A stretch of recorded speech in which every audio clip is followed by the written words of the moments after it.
안녕하세요. 정치를 쉽게 풉니다. 정치 10단.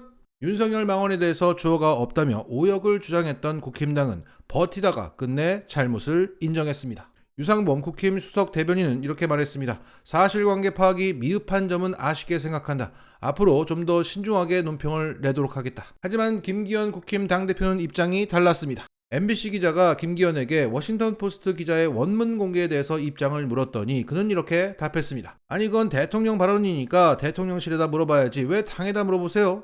라며 윤석열 망언실들을 포기했습니다. 여기에 조선일보도 국힘당이 이를 더 키웠다며 비판의 기사를 올리면서 비난의 화살을 국힘 쪽으로 돌리려고 하고 있습니다. 한 여권의 관계자는 이렇게 말했다고 합니다. 국민의힘이 대통령실의 짐이 되고 있다. 국짐을 스스로 인정하는 발언이 나왔네요. 자, 상황이 이렇게 돌아가면서 윤석열은 100년 전 일을 가지고 무조건 앉는다, 무조건 무릎을 꿇어라 하는 이거는 저는 받아들일 수 없다고 말한 일본 간첩이 확정됐습니다.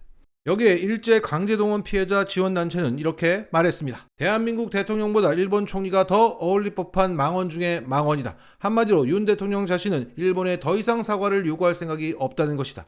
언제 우리 국민이 일본에 무릎을 꿇으라고 했는가? 한국 대법원의 판결을 존중해서 강제동원 피해자에게 사죄하고 배상 명령을 이행하라는 것이 그렇게도 과하고 불편한 것인가? 일본은 광복 78년이 지난 지금까지 피해자들의 고통을 철저히 외면하고 있다. 사력을 다해 싸워도 부족할 판에 대통령이 나서서 일본에 대해서 더 이상 사과를 요구해서는 안 된다고 얼빠진 소리나 하고 있으니 일본이 무엇을 두려워하겠는가?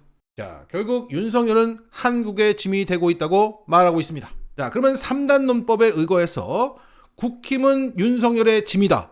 윤석열은 국민의 짐이다. 고로 국힘은 국민의 짐이다. 이렇게 국힘은 국짐이 되었습니다. 이런 가운데 일본은 윤석열의 뒤통수를 치고 있습니다. 윤석열이 그 인터뷰에서 이 망언을 뱉을 때 윤석열 정부는 일본을 수출 우대 조치국가, 즉 화이트리스트에 먼저 복귀시켰습니다. 그래서 당연히 일본도 여기에 호응해서 우리나라 수출 규제를 풀 줄 알았는데 한국에 수출된 일본 제품이 위험한 국가에 흘러 들어가지는 않는지 더욱 꼼꼼하게 따져보겠다며 당분간 수출 규제는 안 풀겠다는 뜻을 분명히 했습니다. 그 일본 경제산업상은 이렇게 말했습니다. 한국의 재래식 무기, 캐치홀 운영 등 지금까지 과제였던 세계 품목의 폭넓은 분야에서의 한국의 수출관리 제도 운영에 대해 더욱 실효성을 확실히 확인하려 합니다. 법령상 200수십 품목이 있습니다. 그중 특히 민감한 것에 대해서 특히 엄정하게 심사 확인해 나가고 싶습니다. 그러니까 일본은 무기에 사용될 수 있는 200개가 넘는 한국 수출 품목에 대해서 누가 어디에 쓸지 꼼꼼히 심사하겠다는 것입니다. 그리고 정해진 결론이 있을 수 없다면서 한국의 향후 자세를 신중하게 지켜보겠다고 강조했습니다.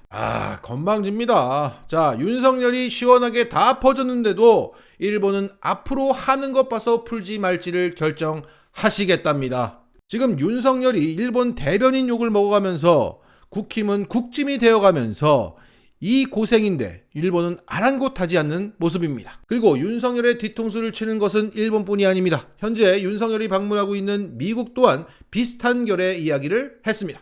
제이크 설리번 국가안보보좌관은 이번 한미 정상회담 계획을 설명하면서 북핵 문제 해법은 따로 문서로 발표한다고 말했습니다. 현재 이것을 두고 국내에서는 한국식 핵공유라고 올려치고 있지만 실상은 기존에 있었던 핵우산, 북한이 핵 날리면 미국이 보복해줄게 라는 핵우산 정책을 문서화하는 것에 불과합니다. 이런 가운데 한 기자가 놀라운 합의가 있겠느냐라고 물었고 여기에 제이크 설리번 국가안보보좌관은 전 세계나 미국 국민, 한국 국민이 깜짝 놀랄 만한 일은 없을 거라고 답했다고 합니다. 자, 그 김종대 전 의원의 말대로 그대로 가고 있습니다. 박정희 때부터 있었던 핵우산을 다시 공론화시키는 정도의 동어 반복만 하겠다는 겁니다. 그리고 한국 반도체 기업이나 한국 전기차 업체를 차별하는 IRA법이라든가 반도체 지원법에 대한 미국 정부의 전향적인 검토 가능성에 대해서 백악관의 입장은 이것이라고 합니다. 오히려 한국에 더 좋은 거 아니냐?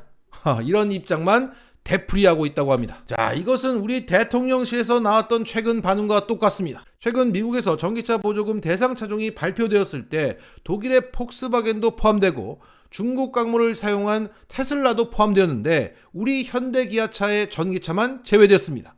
당시 대통령실의 반응은 한마디로 긍정적인 면을 보자였습니다. 미국에서 보조금 받는 전기차의 배터리를 우리가 만들지 않냐, 뭐 이런 논리였습니다. 결국 백악관이나 우리 대통령실이나 우리 반도체와 전기차가 받는 차별에 대한 문제의식 자체가 없다는 겁니다.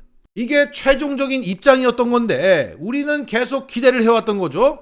그러면서 더 미국이 얄미운 것은 앞선 얘기를 하면서 이렇게 말한다는 겁니다. 제이크 설리번 미국 국가안보보좌관은 이렇게 말했습니다. 바이든 정부에서 지난 2년여 동안 한국은 1,000억 달러 이상을 미국에 투자했고 이는 미 전역에 걸쳐 일자리 창출로 이어지고 있습니다. 그리고 대한민국의 일본과 양자관계 개선에 있어 윤 대통령의 지도력에 대해서 감사드린다.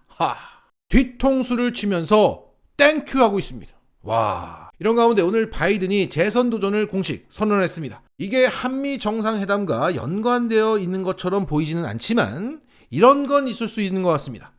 성렬아, 내가 재선 도전할 거야. 형 좀 도와줘. 우리 나머지 4년 함께 가자. 이러면서 나에게 배팅하라고 할지 모르겠습니다. 자, 지금도 얻을 건 없고 털릴 일만 있는 것 같은데 더 털리지 않을까 걱정됩니다.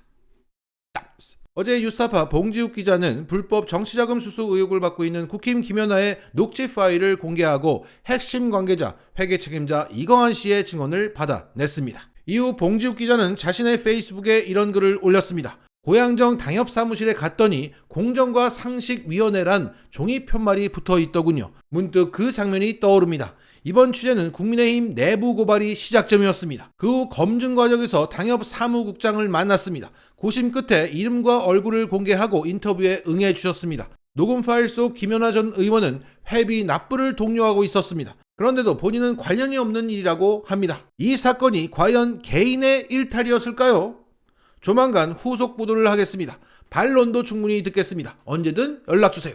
자, 그러니까 봉지욱 기자는 이 사건을 김연아 개인의 일탈이 아니라 국힘당 전반에 만연된 상황일 수 있다고 보고 있는 겁니다. 자, 이런 가운데 봉지욱 기자와 인터뷰했던 그 이광환 전 국힘 고양정 사무국장은 오늘 MBC 뉴스와이킥에 출연해서 이렇게 말했습니다. 신장식 진행자가 묻습니다. 당에서는 이 사실을 몰랐을까요? 중앙당이나 경기도당. 여기에 이광환 씨는 당에서도 저희 당원들이 저희가 하지는 않았고요. 당무 감사를 청구한다든지 중앙당과 경기도당에 많은 요구를 한 것으로 알고 있습니다. 하지만 그것에 대해서 당무 감사를 한 해 만에 이런 일말의 피드백도 없었고요. 당무 감사가 실제로 이루어지지도 않았습니다. 그러니까 김연아처럼 공천을 미끼로 불법 정치자금을 모금하는 일이 국힘 지역구마다 많다. 그런데 그 요구를 묵살한다. 자, 이어서 이광환 씨는 이렇게 말했습니다. 개인적으로 이게 사안이 복잡하고 이런 상황이 아니고요. 일단 입금되고 김연아 위원장이 개인적으로 정치적 활동에 사용한 것은 명확하고요. 구매처라든지 이런 게 정확하게 쓰여져 있기 때문에 제가 지시하거나 또는 김연아 위원장이 직접 지시를 해서 차명 계좌의 예금주인 A모 시의원이 직접 입출금 이체를 관장했기 때문에 이렇게 간단한 사건을 그렇게 시간을 길게 끄는 이유에 대해서 저도 사실 의문이 드는 상황입니다. 자, 우리도 의문이 듭니다. 자, 계좌로 관리하고 입출금 내역도 분명하고 이렇게 증거가 명확한데 털면 바로 털리는 건데 국힘에 대해서는 시간을 끌고 털지 않고 있다는 얘기입니다. 자, 봉지욱 기자는 이 김연아 건을 개인 일탈로 보지 않고 국힘당 전체에 만연된 상황으로 보고 추가 취재를 예고하고 있습니다. 이분이 한번 잡으면 놓지를 않아요. 이런 가운데 송영길 대표는 민주당에 탈당계를 제출하면서 내일이라도 검찰에 출석하겠다 이렇게 당당하게 나오면서 국힘을 긴장시키고 있습니다. 이제는 국힘 차례다. 아니, 국짐 차례다. 맞지?